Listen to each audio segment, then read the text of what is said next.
muchos niños van a ser beneficiarios de esto que generosamente estamos trayendo esta noche, ¿verdad? Entonces creo que un poco el aplauso también se merecen esos niños que resisten.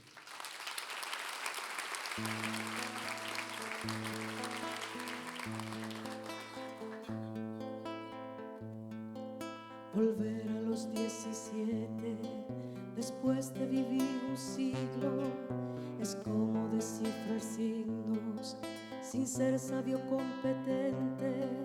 Volver a ser de repente tan frágil como un segundo. Volver a sentir profundo como un niño frente a Dios. Eso es lo que siento yo en este instante fecundo.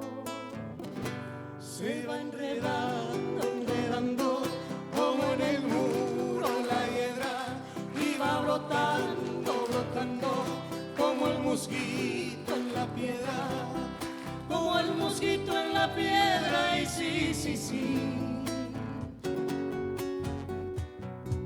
el amor es torbellino de pureza original, hasta el feroz animal susurra su dulce trino, detiene a los peregrinos, libera a los prisioneros.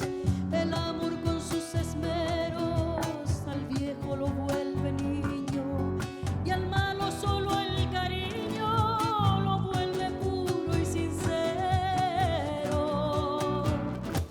se va enredando, enredando como en el muro la hiedra, y va brotando, brotando como el mosquito en la piedra, como el mosquito en la piedra. Y sí, sí, sí,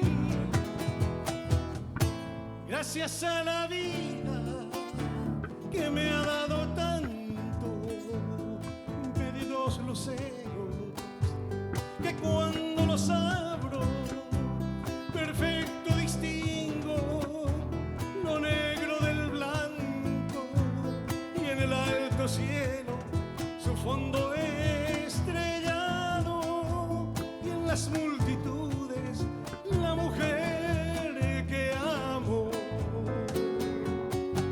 Gracias a la vida que me ha dado tanto, me ha dado el sonido y el abecedario, con él las palabras que pienso y declaro.